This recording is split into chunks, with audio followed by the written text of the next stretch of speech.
fais de l'oseille à l'étranger et tu viens uniquement pour profiter. Tu vas voir comme le pays s'ouvre à toi. Ah, le pays s'ouvre à toi, comme une femme qui n'est intéressée que par les étrangers. Le pire, c'est que cette fille facile, elle se laisse prendre par le biker, elle se laisse prendre par le cowboy, elle se laisse prendre par l'outsider, elle se laisse prendre par le hors-la-loi, elle se laisse prendre par le rebelle. Oh, elle se laisse prendre, putain. Mais après, quand le rebelle repart, il faut bien qu'elle survive. Et qui est-ce qui paye pour tout ça? Et c'est le bon couillon. C'est le bon couillon qui lui offre le gîte et le couvert. Mais elle ne s'offre pas à lui, elle s'offre au rebelle qui vient profiter. C'est dégueulasse, hein? C'est comme ça que ça fonctionne.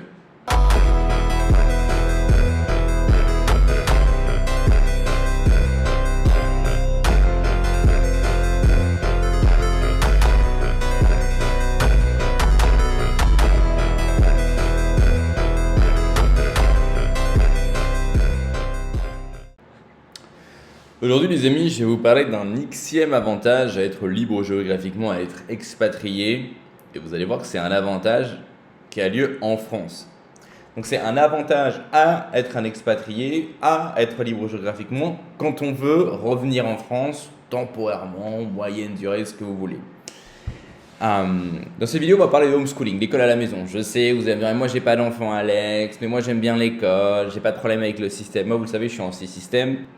J'ai pas confiance dans le système, je sais pas quelle merde ils vont mettre dans la tête de mes gosses, donc on fait l'école à la maison.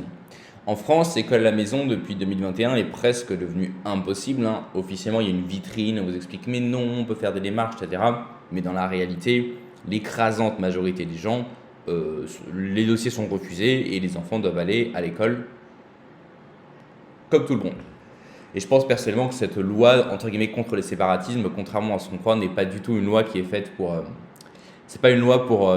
officiellement, le motif qui a été invoqué, ou plus ou moins qui a été utilisé, c'est de dire, oui, mais voilà, il y a des enfants des communautés musulmanes qui évoluent en marge, etc., qui sont éduqués à la maison, ou qui vont pas à l'école et qui vont pas s'intégrer. Je pense que c'est pas du tout ces communautés-là qui étaient en réalité targetées par ces lois contre l'école à la maison. Je pense qu'en fait, c'est plus tout ce qui est catho-tradi, facho, extrême droite, etc. C'est plus ça la vraie cible masquée de cette loi-là. Il faut savoir qu'il y a un historique en France, un jeu de pouvoir entre ce qu'on appelait à l'époque les écoles libres et les écoles de la République. Et la République, depuis la Révolution française, fait tout pour avoir la main mise sur les gosses. Et c'est un espèce de va-et-vient qui ne date pas d'hier.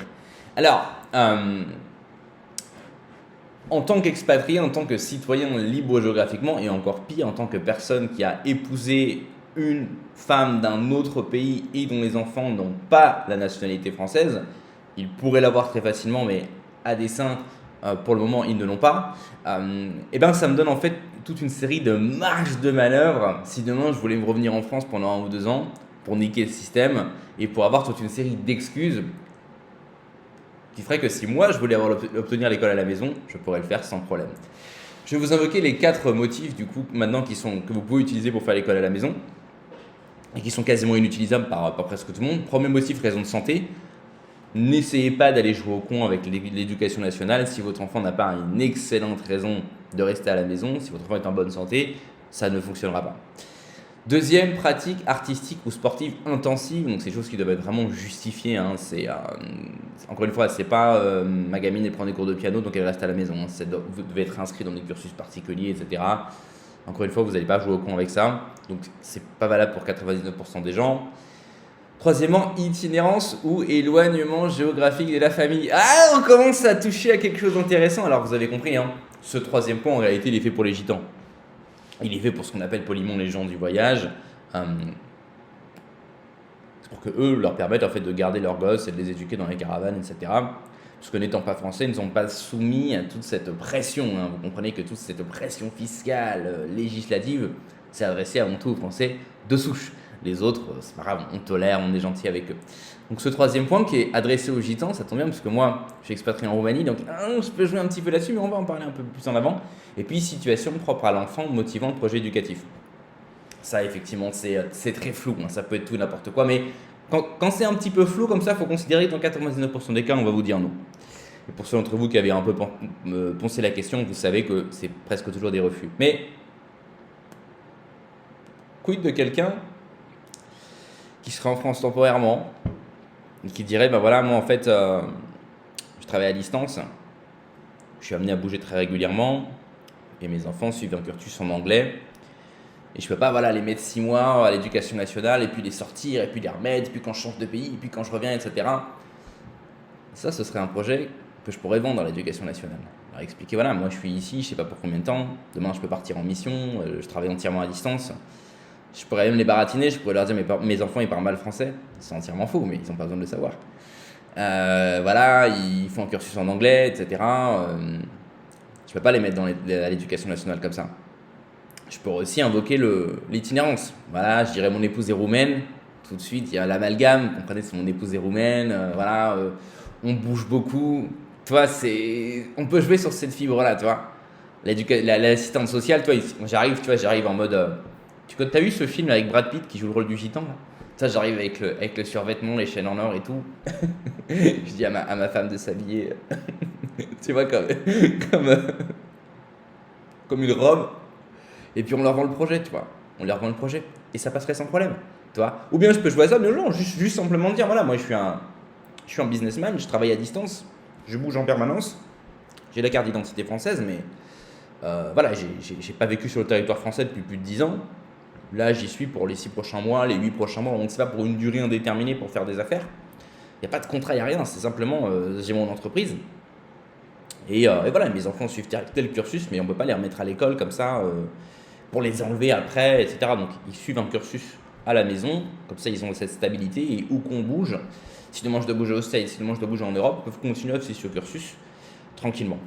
Et ça, ce sera un projet très facile à vendre à l'éducation nationale. Vous voyez ?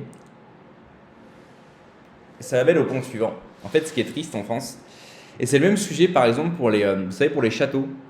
Il y a beaucoup de gens en France, de familles qui héritent de châteaux et qui sont obligés de les vendre parce que c'est intenable. Mais il faut savoir qu'il y a un traitement qui est très différent entre une personne, un Français de souche qui hérite d'un château et un étranger qui veut acheter un château. Et en fait, si vous êtes Français de souche et que vous héritez, on va vous niquer de A à Z. Mais si vous êtes étranger, bon, moi je ne suis pas étranger donc je ne pourrais pas forcément faire cette combine, mais c'est pour vous montrer en fait à quel point les étrangers sont mieux traités en France que les Français eux-mêmes. Et ça c'est clé à comprendre en fait. Je veux dire, c'est vraiment clé à comprendre. Tu vois, c'est genre, il y a plein de trucs sur le territoire français qu'en tant que Français vous ne pouvez pas faire, mais un étranger qui vient il peut le faire.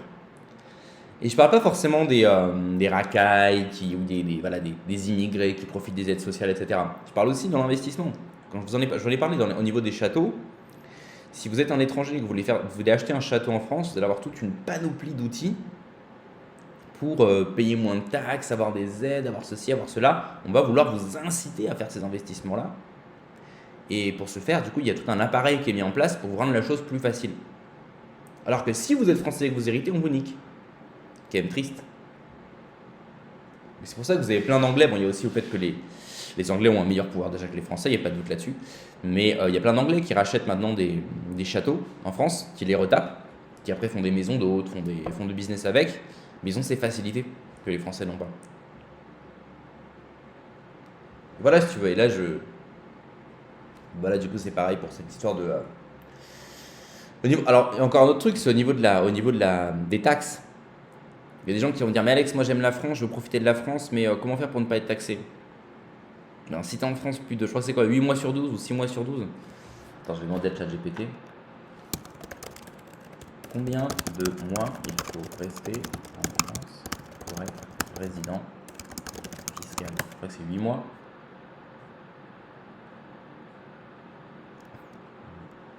Ta. 6 mois et un jour. 6 mois et un jour. Donc tu peux passer 4 mois, 5 mois par an en France. Et tu n'es pas taxé en France. Tu vois, comme on peut profiter de ce pays à partir du moment où tu sors en fait de la matrice franco-française et où tu dis ok, à partir de maintenant pour moi la France c'est ma pute, c'est mon hôtel. Je viens pour profiter, tu vois. Je viens pour me poser dans un petit village, profiter des stations de ski, tu vois, aller chez les grands tailleurs à Paris, tu vois, aller à Disney. Tu dis voilà, maintenant c'est ma pute. J'en profite comme les autres. Je suis un étranger T'as pas besoin, quand je dis que tu es un étranger, c'est pas que tu as la carte d'identité étrangère. Moi j'ai une carte d'identité française, mais tu as une situation d'expatrié. D'accord. Tu n'as pas de résidence fiscale en France, tu n'as pas d'entreprise en France et tout. Tu fais de l'oseille à l'étranger et tu viens uniquement pour profiter. Et tu vas voir comme le pays s'ouvre à toi. Ah, le pays s'ouvre à toi. Comme une femme qui n'est intéressée que par les étrangers. Hein. Et donc, tu vois, donc prenons une situation expatriée. Le gars est à Dubaï, en Thaïlande, à l'île Maurice, en Roumanie, aux États-Unis. Il a des structures au Delaware, à Malte, à Singapour, à Hong Kong. Tu vois, il se renseigne au niveau de la fiscalité pour créer des structures fiscales intéressantes. Et mais le gars peut passer 5 mois par an en France en fait. Il ne paie pas 1 euro de taxe. Il ne paie pas 1 euro de taxe. Il passe 5 mois par an en France, le gars il profite. Ça, il passe que l'été. T'en as marre de l'hiver, t'en as marre quand il fait mauvais, tu viens que pour l'été. Et le gamin peut être homeschoolé sans problème. D'ailleurs, vous déclarez même pas votre gamin, vous êtes là soi-disant en vacances ou pour les affaires. Ou bien vous le déclarez et puis vous pouvez le homeschooler. Vous payez pas de taxes. Vous êtes tranquille. C'est pas dégueulasse ça? C'est pas dégueulasse que des gens qui ne font pas sur place, qui n'ont pas de skin in the game, puissent profiter de ce pays telle une fille facile. Telle une fille facile qui se refuserait au bon père de famille, qui se refuserait au comptable, à l'ingénieur. C'est le mec, bien sûr, lui, il a fait des études. Il ne veut pas de ce gars-là. Mais il y a un biker qui arrive, il y a un lascar, un outsider, un cowboy qui arrive. Ouais, il se laisse prendre tout de suite. Après, il repart. Et alors, le pire, c'est que cette fille facile, elle se laisse prendre par le biker, elle se laisse prendre par le cowboy, elle se laisse prendre par l'outsider, elle se laisse prendre par le hors-la-loi, elle se laisse prendre par le rebelle. Oh, elle se laisse prendre, putain. Mais après, quand le rebelle repart, il faut bien qu'elle survive. Et qui est-ce qui paye pour tout ça? Et c'est le bon couillon. C'est le bon couillon qui lui offre le gîte et le couvert. Mais elle ne s'offre pas à lui. Elle s'offre au rebelle qui vient profiter. C'est dégueulasse, hein? C'est comme ça que ça fonctionne. Toi, c'est ça l'importance d'être libre géographiquement. À partir du moment où tu vas commencer à pouvoir gamer différents pays, genre le monde s'ouvre. Tu as vu qu'Andrew Tate est de retour là, il a été bloqué en Roumanie justement pour des raisons légales. Là, il est à Miami, il est à Dubaï, Et toi, Andrew Tate, il est médiatisé, mais je peux te garantir que tous les mecs qui évoluent à son niveau font comme lui. Hein. C'est les mecs, un coup il est à Londres, un coup il est en Suisse, un coup il est à Hong Kong, un coup il est à New York, un coup il est en Californie, un coup il est à Dubaï. C'est les gars pour qui le monde est un terrain de jeu. C'est les gars qui ont des structures légales, des structures fiscales complexes, ils payent quasiment aucun impôt. Ils ne font que profiter. Ils ne font que profiter. Et la France est un pays qui est fait pour profiter à l'étranger, à l'outsider. Je te dis, c'est la métaphore parfaite. C'est une femme qui ne s'offre qu'aux rebelles, qu'à l'homme exotique, qu'à l'homme qui vient de loin. Celui qui vient, tu vois, qui est un peu mystérieux, il est là que de passage. Elle s'offre à lui. Dans les ébats les plus passionnés. Elle lui offre ses paysages, ses châteaux, son tourisme, son vin, son fromage, sa Provence, ses vieilles bâtisses de pierre, mais aussi ses établissements hôteliers de luxe. Elle lui offre tout ça. Elle lui offre ses parfums, ses sacs Louis Vuitton, et après il repart. Mais ensuite la France, quand le rebelle est reparti, elle a passé une nuit de folie avec lui, la France, mais maintenant il faut qu'elle bouffe. Et c'est au bon couillon de payer. Tu as compris qui c'est le bon couillon, j'ai pas besoin de t'expliquer. Tu veux profiter de la France? Expatrie-toi. Comment s'expatrier? Comment monter un business? Comment devenir libre géographiquement? C'est ce que je vais te dire. Tu checkes la section commentaires, la section description.